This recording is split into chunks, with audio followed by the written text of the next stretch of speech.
네, 여러분 반갑습니다. 교레키 오늘 이제 교회론 이제 시작합니다. 그래서 이제 지난 시간에 이제 예배에 대해서 그리고 이제 하나님 나라에 대해서 또 이제 성례에 대해서 이렇게 쭉 훑어 보았습니다. 그래서 하나님 나라의 관문이 교회다. 또 유형적 교회, 눈에 보이는 이 지상의 교회, 그러나 이 지상의 교회는 모형이다. 어떤 모형입니까? 하나님 나라의 모형. 그래서 보이지 않는 하나님 나라, 무형의 교회. 그래서 유형의 교회와 무형의 교회, 그리고 하나님 나라와 교회. 그래서 하나님 나라의 모델이 교회입니다. 그래서 먹고 또 즐기는 곳이 아니다. 그럼에도 불구하고 이 교회는 완전하지 않죠. 이미와 아직 하나님의 구원의 완성이 이미 완성되었지만 또, 또 아직을 향해 구원을 향해 완성된 구원을 향해 나아가고 있죠.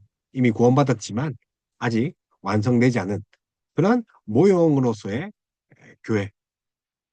거기서 우리가 무엇을 하느냐?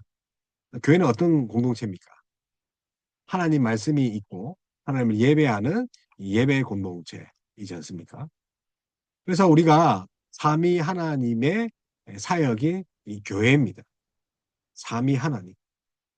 그래서 우리가 이 삼위 하나님이 사역하시는 곳이 이 교회죠.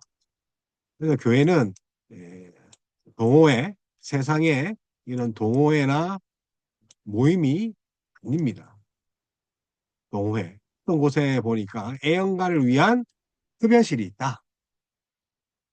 그래서 어떻게 보면 인간적으로 보면 참 좋은 시스템이라고 볼 수 있지만, 이 하나님 나라의 모형 측면에서는 어떻습니까? 와, 이게 조금은 좀 불편하지 않을까? 그런 생각이 듭니다. 그래서 교회는 어떤 공동체입니까? 예배하는 공동체. 그래서 초기 우리 기독교 있죠, 기독교. 초기 이제 기독교, 우리 지금 신앙 고백서도 함께 보고 있는데, 2세기 그 사도 신조가 어, 이제 탄생했던 그 2세기 초대 교회 때 예배는 어떻습니까? 그래서 로마의 박해 속에서 교회가 또 하나로 또 되기 위해서 이제 지하로 내려가지 않습니까? 지하 교회. 그죠?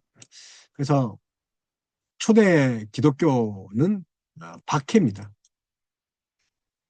그래서 박해하면 로마 교회 박해하면 네로 황제 떠오르지 않습니까? 그래서 이제 박해받았던 시대에 예배를 지키기 위해서 지하로 내려갔던 그런 곳입니다. 그래서 사실 예배는 목숨 걸고 하는 거죠. 담배 하나 그 피우는 것을 자제하지 못하는데 어떻게 예배를 들을 수 있습니까? 그래서 그 교회는 하나님 말씀이 있을 뿐만 아니라 성만찬이 있는 곳이고 또 하나님께 올려드리는 찬송과 기도가 있는 곳. 그것이 바로 어, 하나님의 집, 어, 그 교회입니다. 그래서 초대교회 예배에 대한 것을 보면 뭐 지금 우리의 그 순서와는 좀 약간 다를 수 있죠. 그래서 먼저 초대 예배 보니까 찬송을 하고 또 그 다음에 성경 낭독을 하죠. 자, 찬송과 낭독 그리고 강론을 하죠. 자, 설교 말씀을 듣고 기도합니다. 자, 여기서 이제 1부가 끝나고 나서 2부가 어떤 것입니까? 성찬식이 있죠. 성찬. 그죠? 예, 그리고 헌금. 이렇게 이제 이루어지고 있습니다. 그래서 기도와 또 성경 낭독, 또 교훈이 또 연합된 성찬식 예배였다는 거죠. 그래서 그 예수 그리스도의 부활을 기념하는 게 뭡니까? 성찬식이죠. 근데 그게 이제 예배의 의미에 다 있죠. 예배는 예수님의 부활하신 첫날, 주의 날이라 하죠. 부활하신 첫날. 그래서 예배는 성찬이 빠질 수가 없었죠. 왜요? 뭘 하려고요? 부활을 기념하는 거죠. 그래서 이제 부활을 기념해야 되는데 요즘 예배는 어떻습니까? 부활을 기념합니까? 부활절에만 부활을 기념하죠. 그런 모습이죠. 사모도 이제 안타깝죠. 부활에 대한 소망은 어느덧 사라지고 세상에 대해서 승리와 세상에 대한 승리를 이야기합니다. 성공을 이야기합니다. 그래서 예배는 주님이 오셔서 부활 승천하시어 성령을 이 땅에 보내시는 그때까지 계속해서 발전해야 될 모형입니다. 뭐라고요? 주님이 오셔서 재림이죠. 자, 예배의 그런 모형들은 예수님이 이제 초림이 아니라 이제 재림하셔서, 그죠? 재림하셔야 되는 거죠. 뿐만 아니라 그 재림하셔서 우리가 이제 부활 승천하시어 성령을 이 땅에 보내시는 그때까지 계속해서 발전돼 가고 있었던 거죠. 그래서 우리가 이제 재림하고 또 이제 부활, 우리가 다시 부활할 것을 기대하는 건데 이것들이 이제 초대 교회에 예수님이 오셔서 부활 승천하셔서 성령이 이 땅에 보내시는 그때까지 계속 발전돼 가고 있다는 거. 그래서 특별한 장소나 내용이 없는 뭐 제사 예배는 이 족장 시대를 거쳐서 율법 시대가 되면서 하나님이 정해준 그 제사조들을 통해 지정된 장소에서 이제 율법 시대에 이 제사를 드렸죠. 그래서 이제 성전 시대죠. 성전에서 제사 드렸잖아요. 우리 레위기 보면 출애굽기 보면 알 수 있죠. 자, 그래서 이제 어떤 시대입니까? 그 이제 성전 시대. 자, 성전 시대에 뭘 드렸다고요? 제사를 드렸죠. 근데 이제 무슨 시대가 옵니까? 이제 시나몬 해당 시대가 옵니다. 해당 시대. 그래서 유대인들 성인이 10명, 10가정이 모이면 그곳에 이제 해당을 만들었죠. 그래서 해당 시대가 열리면서 하나님께 예배할 수 있는 이제 그런 구조로 바뀝니다. 그래서 주님이 오신 이후에는 예수님이 오신 이후에는 제사제도가 사라지고 성만찬을 시행하고 예배에 있어서도 변화를 가져오게 됩니다. 그래서 성만찬과 말씀의 예배가 지금까지 이어지고 있는 거죠. 그래서 찬양, 성경 봉독, 기도, 뭐 강의 설교, 헌금. 그래서 이거 중요한 건 강의 설교예요. 주제 설교가 아닙니다. 인문학적 설교 아니에요. 힘을 내라, 동기부여 설교 아니에요. 성경을 강론했단 말이에요. 그래서 부활하신 그날을 기점으로 주일 예배가 초기 기독교에서 이루어졌다. 그래서 이제 초기 기독교 그 역사의 예배 보면 자, 그리스도께서 유대교의 예식이나 제의, 제사에 종말을 선포하였다는 것. 거기에 가치가 있다. 그래서 이제 보통 이제 우리가 이제 예배에 대해서 우리가 이야기를 하는데 왜 이런 교회론의 이야기를 하냐면 교회가 무엇입니까? 여러분 생각하는 그 교회가 무엇입니까? 교회 어떤 것입니까? 앞에 우리 설명한 같이 교회는 말씀이 있는 것이고 예배가 있는 것이죠. 근데 선뜻 이야기하기 힘들다는 거죠. 그래서 우리 개혁교회 신조의 도움을 보면 이 개혁파 신조에 따르면 우선 교회는 본질적으로 장소나 건물이나 규모가 아닙니다. 그죠? 장소나 건물이나 규모가 아니다. 기존 교회가 장소, 건물, 규모가 갖추어 있죠. 저희 같이 그 개척 교회는 아직 건물도 없고 장소도 공장 시대고 또 규모도 연약합니다. 그런데 그것도 교회라고 하는 거죠. 건물이나 숫자는 크거나 작거나 늘어나거나 줄어들 때가 있지만 참된 교회는 그 본질과 특성상 결코 작다가 뭐 작다가 다 커지고 늘어났다 줄어든 것이 아닙니다. 그래서 본질적 교회는 그런 것이 아니라는 거죠. 그래서 참된 교회는 무엇입니까? 사람이 보는 교회와 하나님이 보시는 교회가 다를 수 있다는 거죠. 구분되는 거죠. 하나님 측면에서 인간의 측면에서의 이 교회는 본질적으로 다를 수 있다. 사람은요, 큰 교회 갈 수 있죠. 근데 하나님 눈에서는 큰 교회, 작은 교회가 구분할 수 없다. 하나님의 택한 백성들은 고정되어 있고 불변합니다. 택한 백성들은 제한이죠. 제한 속죄. 우리 제한 속죄, 우리 도르트 신조에서 제한 속죄, 튤립을 배웠죠. 튤립, 튤립, 그죠? 튤립, 제한 속죄. 그죠? 그래서 이제 택한 백성은 정해져 있다. 예, 교회는 세속적 의미에서 사교단체나 친목단체가 아니라는 거죠. 택한, 하나님이 택하신, 제한된 성도들이 와서 예배를 드립니다. 그러면 그 속에 또 하나님의 택하심 받지 않는 자들도 있어요. 알곡과 쭉쟁이가 함께 예배 드리죠. 그래서 심판날에 쭉쟁이는 불살라 버리죠. 그래서 교회는 정치나 사회 단체도 아니고 어떤 단체도 아니다. 사교 단체, 친목 단체가 아니다. 그래서 사도신경에 기록된 이 성도의 교제는 예배의 교제, 진리의 교제, 성찬의 교제. 그래서 교회는 어떤 교회입니까? 예배의 교제. 그래서 그죠? 예배의 교제, 말씀, 진리의 교제, 성찬의 교제. 이게 교제입니다. 먹고 떠들고 마시고 장가 들고 하는 그런 거 아닙니다. 그래서 뭐 물론 뭐 어 이제 구역별로 꽃놀이 가고 단풍 구경 가고 막 그럴 수도 있는데 그게 나쁘다는 게 아니라 그가 주가 돼서는 안 된다. 그래서 예배, 진리, 성찬 교제다. 성찬의 교제 공동체가 이제 교회다. 그래서 세속적 친교가 아니죠. 그래서 정치나 사회 단체도 아닙니다. 봉사단체 아닙니다. 교회 구분하셔야 됩니다. 그래서 봉사단체 뭐 이제 뭐 이렇게 어떤 재단이나 또 법인을 설립해서 그렇게 하는 경우도 있는데 그것이 아니다. 오늘날 교회가 빠지는 가장 큰그 오류 중에 하나가 뭡니까? 그리스도의 복음 진리를 전파하는데 조금 더 관심이 없다. 정치, 사회, 뭐 복지적인 측면만 부각하는 거죠. 그래서 뭐 어느 교회 가니까요 풋살장이 있더라고요. 또 어린이 키즈 카페가 있더라고요. 그래서 교회는 어떤 유력한 개인의 것도 아닙니다.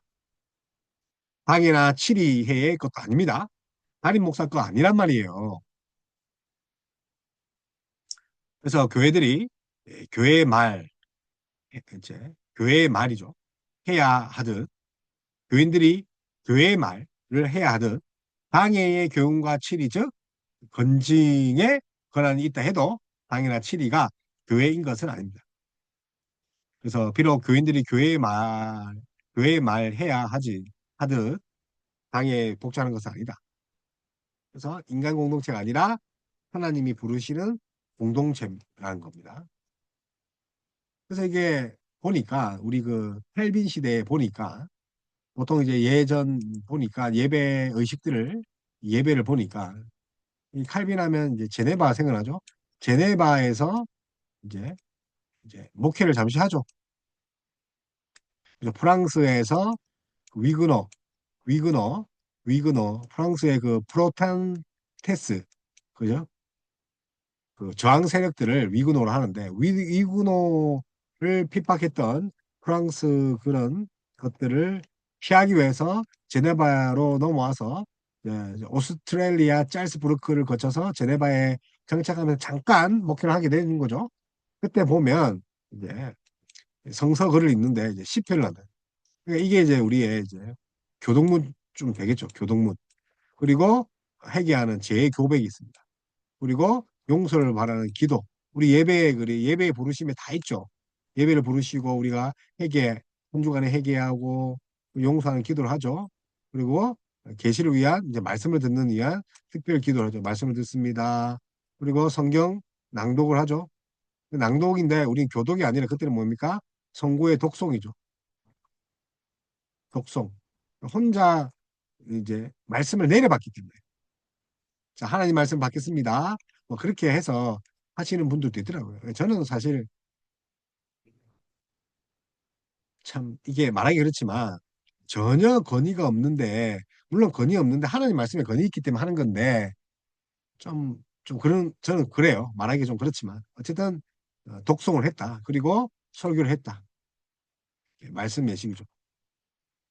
그리고 이제, 헌금도 하고, 그렇게 칼빈은 첫 예배 의식을 스트라스부르크에서 망명한 프랑스 회중들을, 자, 그래서 프랑스가 어, 이제 그 고난을 피해서, 핍박을 피해서 다른 곳에서 교회를 짓죠. 망명해서. 그래서 그 프랑스 비그노들의 를 위해서 목했죠. 스트라스부르크에서 3년여의 망명 생활 마치고 이제 제네바로 이제 돌아옵니다. 그래서 1542년 이제 예배 모범을 펴내죠. 예배 모범. 그래서 1542년에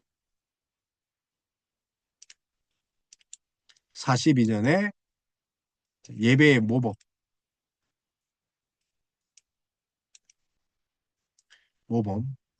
서비스 북 예배 책을 보냅니다. 그래서 초대교회 예배 전통에 따른 성만찬의 집례와 기도문, 성만찬에 집중되어 있다. 그래서 이 예전들이 스트라부르크의 이제 마틴 부처의 영향을 많이 받았죠. 부처. 자, 그래서 스트라스부르크에서 부처를 보고 개혁 운동에 뛰어드는 거죠. 그래서 부처의 예전과 그 윌리엄 파렐의 예전에서 깊은 영향을 받고 영향을 받았죠. 그래서 일요 예배에 있어서 나는 이제 칼빈이 이렇게 이야기합니다. 일요 예배에 있어서 나는 스트라스부르크 예배 의식을 취하였고 많은 부분들을 그것에서 빌려왔다. 일요 예배,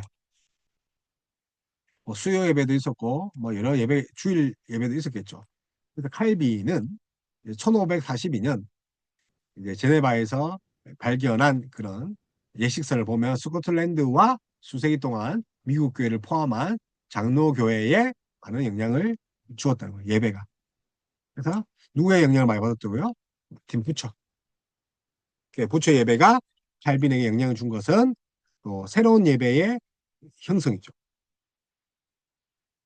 또 시편송의 사용이죠. 그래서 이제 팀 부처가 이게 카톨릭식 로마 교회식 예배를 드리지 않았다고요. 대단한 사람이죠. 그리고 시편 찬송을 불렀다. 시편 찬송. 그래서 칼빈의 시편 찬송이 있죠. 칼빈이 시편 찬송을 예배 시간에 부릅니다. 그래서 새로운 예배 형성에 큰 영향을 줬던 것이죠. 그 이후에 이제 스코틀랜드 그 교회에 큰 영향을 주었고 시편 사용은 일반적인 찬송 그 사용이 아니죠. 그래서 회중이 노래할 수 있는 운율적 시에서 사용을 하는 거죠. 당시에 획기적이었다. 누가 부를 수 있다고요? 성가대가 아니라 일반 회중을 위해서 시편 찬송을 불렀다. 그래서 칼빈의 예배의식 우리가 이제 참 이게 볼 수 있는 거죠. 그래서 성만찬 예전을 이제 회복했고 시편 찬송을 했고 가톨릭 그 예식을 미사를 버렸다. 그래서 성만찬 예전을 통하여서 또 예수 그리스도를 받게 되므로 신령과 진정으로 예배하게 되는 거죠. 그리스도의 몸과 살과 피를 먹는 거죠. 그래서 칼빈의 은혜의 방편으로 두 가지를 이야기를 한 거죠. 우리가 잘 앞에서 이야기를 했죠. 칼빈의 은혜의 방편이 뭡니까? 말씀과 그죠? 성례전이죠. 성례. 그래서 목회자가 수행해야 할 중요한 가업 중에 하나가 뭡니까? 설교와 교육하는 것인데 그뿐만 아니라 매주일 성만찬을 집례하죠. 매주일 있었다는 거죠. 그래서 뭐 이제 우리 이거를 이제 시의회에 이렇게 또 이렇게 권장을 하도록 이렇게 이야기를 하는데 받아들이지 않죠. 너무 많다. 격달로 해라. 뭐 그런 말도 하고 뭐 어쨌든 그런 논쟁들이 있었습니다. 그래서 매주일 성찬을 집례하고 거기서 참여하는 것을 가르쳤죠. 그래서 성경 봉독과 해설을 고대 교회에서 마찬가지로 예배 중심뿐만 아니라 뭘 회복시켰다? 성만찬. 그래서 칼빈의 예전의 특징은 성만찬입니다. 그래서 초대교회와 같이 성체를 받기 위해 나온 사람들에게 권고와 경고의 말씀, 권고와 경고의 말씀을 주고 성경 봉독과 설교 전에 성령 임재를 위한 기도를 하고 그리고 운율을 사용한 시편 찬송을 하고 그리고 뭡니까? 점과 구제를 위한 헌금을 드렸죠. 자, 봉헌 기도도 하고 가톨릭 교회의 성만찬 신학을 또 보완했고 그래서 중세 미사를 흉내내는 것을 싫어했기 때문에 초대교회는 이것을 이렇게 성만찬을 대대적으로 했죠. 그래서 뭐 웨스트민스터 예배 모범도 있죠. 그죠? 그래서 칼빈주의에 입각하는 거죠. 개혁교회, 장로교회 그 예배 전통은 웨스트민스터 예배의 모범에 있습니다. 그래서 한국 교회 특히 직접적인 관계를 가지고 있죠. 그래서 이제 스코틀랜드의 존 낙스 있죠. 개혁운동에서 스코틀랜드. 그래서 웨스트민스터 예배 모범을 이제 살펴보기 전에 스코틀랜드에서도 예배 개혁이 있었다. 그래서 스코틀랜드 종교 개혁 도화선이 된 것이 헨리 8세죠. 헨리 8세. 그래서 그 영국이 지금 이제 아일랜드, 스코틀랜드 뭐 아이리시 뭐 해서 잉글랜드 영국이 그죠? 원래는 이제 네 개 국가로 되어 있죠. 그래서 연방제 주와 비슷한 거예요, 주. 각각의 나라죠. 그래서 이제 스코틀랜드도 있고 또 아일랜드도 있고 잉글랜드도 있고 그렇잖아요. 그래서 스코틀랜드 영국의 이제 헨리 8세가 영국의 의회를 거쳐서 선언한 영국 국교회의 수장령이죠. 수장령. 그래서 영국 국교회를 선언합니다. 그래서 이 국교 영국 교회의 수장령이 6년 전에 이게 6년 전에 이제 이제 1528년 뿌려진 순교의 피로 이렇게 예배가 지켜졌다. 종교개혁 도화선이. 그래서 성 앤드류 대학의 교수인 해밀턴의 순교다. 해밀턴. 그래서 이 해밀턴 교수의 순교의 피는 존 낙스의 스승이었던 위샤트, 위샤트의 순교로 이어지고. 그래서 이제 헨리 파세가 사실 그 기독교를 엄청 박해했죠. 그래서 이때 33세였던 존 낙스는 자신의 스승, 그 스승의 이제 위샤트의 죽음을 보고 개혁의 불씨를 당겼죠. 그래서 참 그런 와중에 예배가 개혁된 거예요. 쉽게 간 적이 없어요. 그래서 설교와 이 조직들을 통해서 구체화했죠. 존 낙스가 일시적인 목회와 또 제네바의 칼빈의 만남을 통해서 예배의 신학이 완성됐다. 그 이후에 또 메리 여왕이죠. 영국의 메리 여왕, 메리 1세 죽고 또 스코틀랜드로 귀환하고 또 스코틀랜드의 또 개혁을 위하여 제네바로부터 제네바로부터 손에 들고 들어온 역사적인 세 권의 책이 있죠.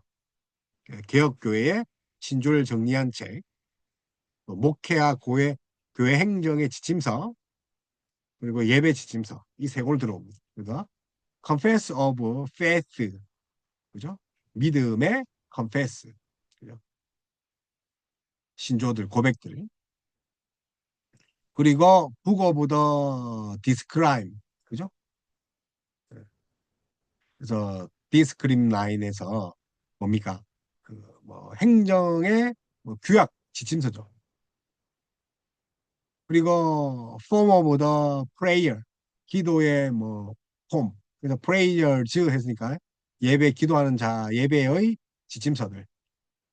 그래서 종락스가 이제 메리 여왕이 죽고 나서 어떤 책을 이제 들고 오냐면 신조죠. 컴패션, 고백들이죠. 그리고 그 지침서, 예배 지침서, 그리고 그다음에 뿐만 아니라 뭐가 있습니까? 교회 행정 지침서. 그래서 예배 지침서, 행정 지침서, 신조를 들고 옵니다. 제네바에서. 그래서 종락스 자신이 독일의 프랑크푸르트와 제네바에서 목회를 하는 동안 칼빈의 예전과 수정하여서 스코틀랜드식 예식을 만듭니다.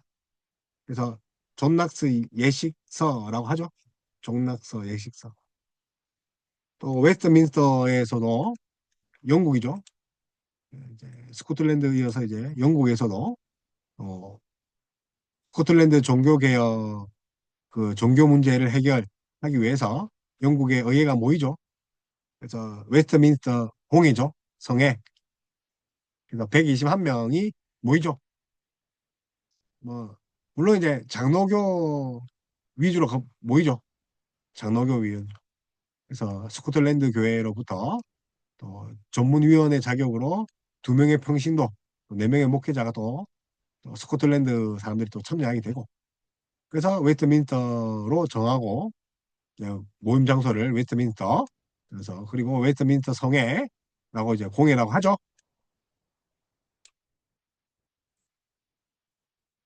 그래서 자, 이 웨스트민스터가 그 모인 이유가 다름이 아니라 예배의 정화죠. 예배의 정화. 예배 지침서가 나오는 거죠. 외민에. 뒤에 헌법책이 있죠. 소요리 문답, 대교리 문답은 물론 정리하는 것도 있지만 예배의 정화입니다. 그런 문제도 있었죠. 그래서 어떤 좋은 모델이 있어야 되나 예배에.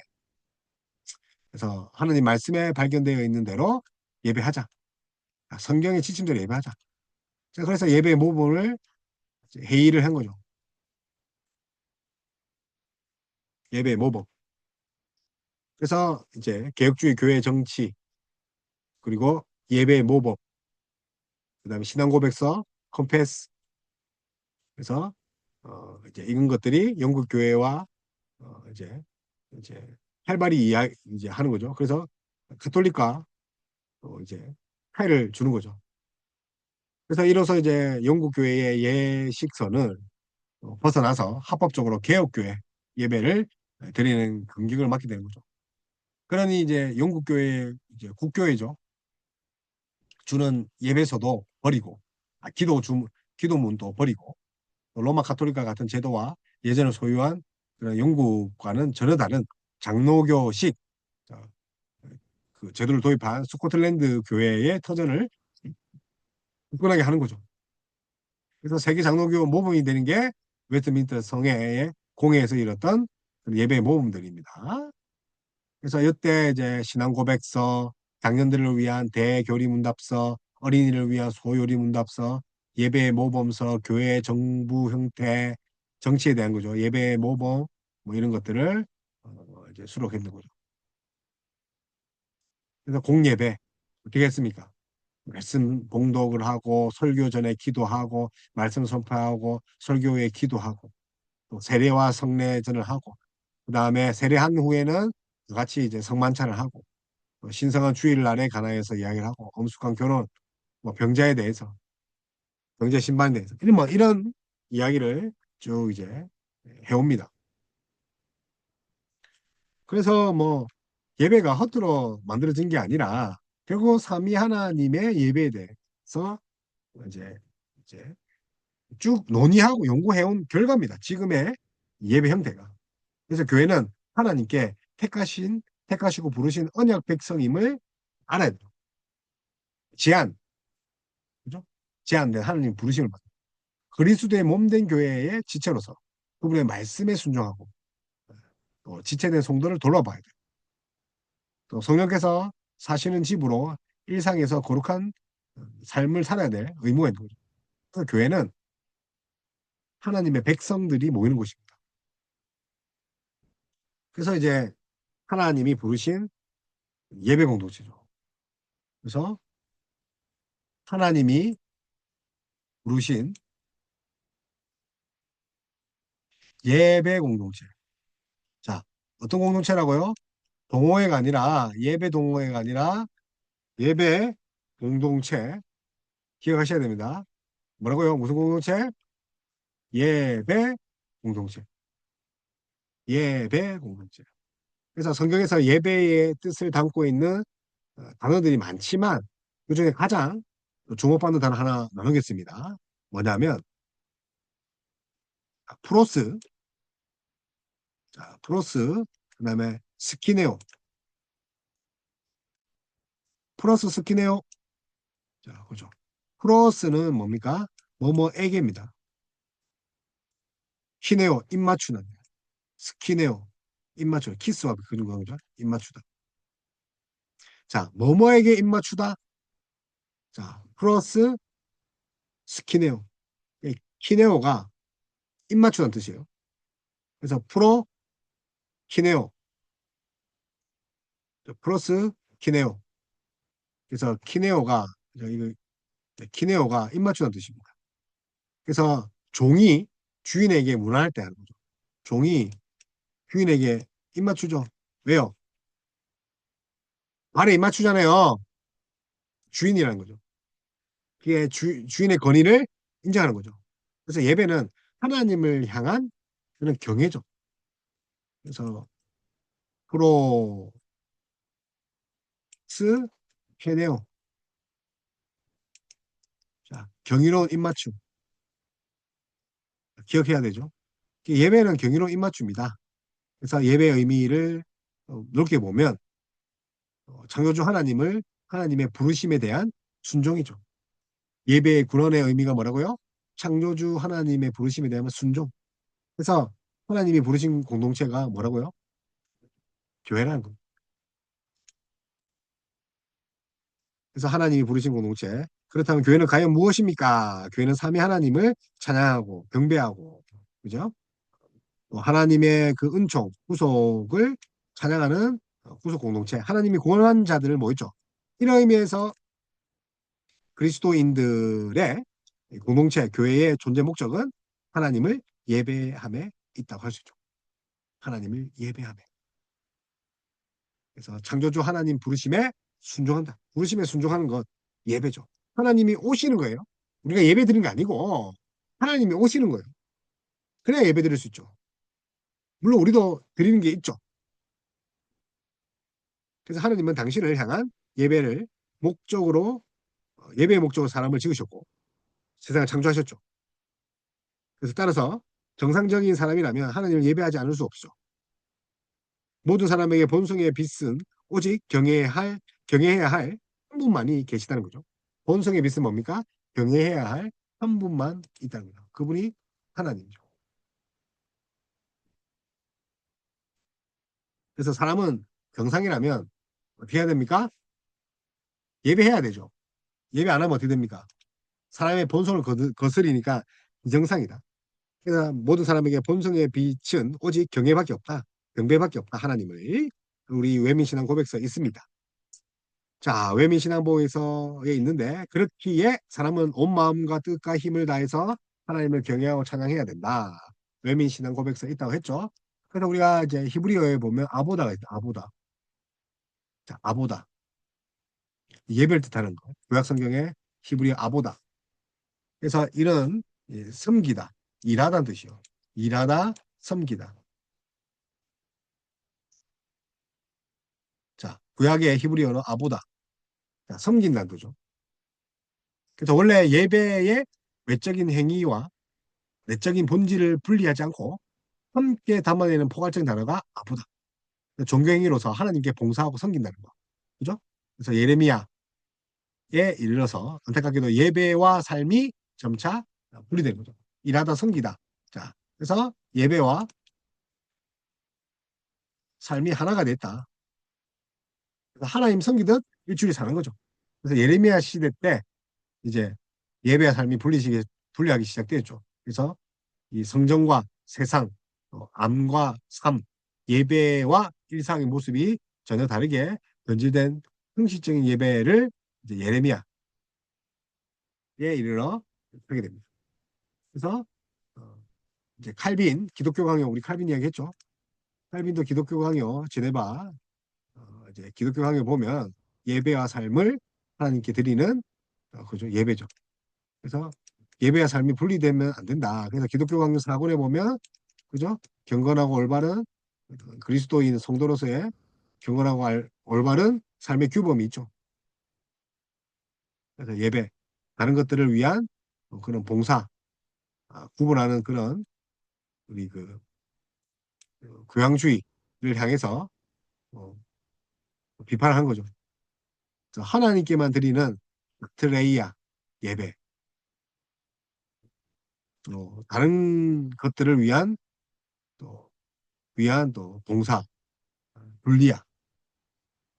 근데 이게 그 고대 이제 로마 가톨릭의 그런 예배죠. 하나님께 드리는 걸 뭐라고요?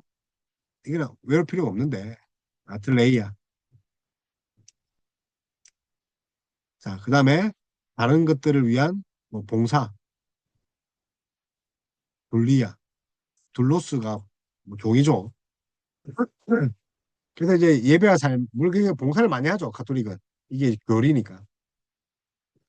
그래서 이걸 이제 중세 교황주의자들이 이걸 분리해놨죠. 그래서 사실상 헬라어 나트리아는 예배와 봉사를 구분하지 않는 거죠. 근데 인마들은 군부했다는 거죠. 인마들이. 그래서 그런 가톨릭 교회의 구분이 실질적으로 성인들을 하나님보다 좀 더 못한 그런 자리에 격상시킨 거죠. 이제 성인들의 공로로 우리가 연옥에 간다 하잖아요. 하나님을 상대적으로 사람보다 조금 더 쉽게 격화시키고 우상 숭배에 불과하다. 라트레이아, 둘리아 이런 것들은 없다. 라트레이아는 예배와 봉사가 한계 있는 거죠. 그래서 하나님의 구원 은혜를 인간의 노력의 수준의 여하에 따라서 자주해서는 안 되는 거죠. 그래서 봉사의 노력으로 하나님의 영광을 받는다. 그래서 우리 뭐 그런 제가 예전에 뭐 그 어떤 목사님은 뭐 뭐 이제 성도들을 종처럼 부리더라고. 그래야지 딴 생각을 안 한다. 그래서 봉사 많이 하면 천국 간다. 그런 이야기를 이 강대상 설교 때 하더라고. 그래서 예배와 봉사 일치된 건데 교인들이 뭐 사실은 공로주의가 아닌데 교인들이 워낙 또 봉사를 안 하는 시대이기 때문에 그렇게 또 어필할 수는 있지만 예배는 하나님의 주신 은혜로 하는 거죠. 봉사한다고 은혜 주는 거 아닙니다. 그래서 우리의 노력으로 하나님의 임재를 쟁취하는 것이 아니다. 기억하셔야 됩니다. 그래서 말씀의 빗대로 드려지는 교회의 예배. 그래서 말씀의 빗대로 드려져야 됩니다. 그래서 말씀이 우선시 돼야 됩니다. 말씀이. 하나님은 하나님을 예배하는 특별한 방법을 친히 제정하셨죠. 하나님이. 그래서 그 사람의 상상이나 사탄의 제안이나 또 사회적 제도로 예배드린 것이 아니다. 그래서 이제 세례와 성찬, 교회의 순결, 즉 그리스도의 명예와 복음에 대한 거룩한 고백을 옹호하기 위한 건징의 시행도 모두 하나님을 향한 참된 교회의 참된 예배와 관련되어 있다. 그래서 하나님이 제정하신 그런 방법대로 해야 된다는 거죠. 우리가 만들어내는 것이 절대로 아니다는 거 기억해야 됩니다. 그래서 우리에게 안식일을 기억하여 거룩히 지키라고 명령한 그 제4계명, 제4계명도 예배에 관한 계명입니다. 그래서 안식일을 거룩히 지키라, 예배에 관한 거죠. 그래서 안식일 날 핵심 뭡니까? 공적으로나 사적으로나 하나님을 예배하는 일에 시간을 온전히 바치게 하는 거죠. 자, 주일에 오후 예배 때 뭐 놀러 가는 거 아닙니다. 어떤 사람, 우리 청년들 보니까 새벽기도 갔다가 일요일에 야구 경기 보러 가던데 참 하나님은 도덕적이고 항구적인 계명으로 7일 중 하루를 안식일로 특별히 지정하셔서 거룩하게 하셨고 그리스도의 부활부터는 이날이 일주일의 첫날인 주일로 바꾸셨죠. 그래서 이제 우리 하나님은 이제 도덕적이고 항구적인 계명 그 7일 중에 하루를 안식일로 특별히 정했죠. 근데 예수님이 부활하신 첫날, 앞에 설명한 것 같이 부활하신 첫날이 우리가 이제 3주의 첫날로 주일로 바뀌었죠. 그래서 그리스도인들은 세상 끝날까지 주일을 안식일로 지켜야 되는 거죠. 그래서 이렇게 예수님을 예배하기 위해서 적절한 시간을 구별한 것은 자연의 법칙과도 모순되지 않습니다. 하나님도 자연 창조할 때 시간을 따로 떼어서 온전히 거룩하게 하나님 예배하러 하셨기 때문에 이게 자연의 법칙입니다. 그래서 예배를 받으셔야만 했던 것들, 그게 창조의 원리죠.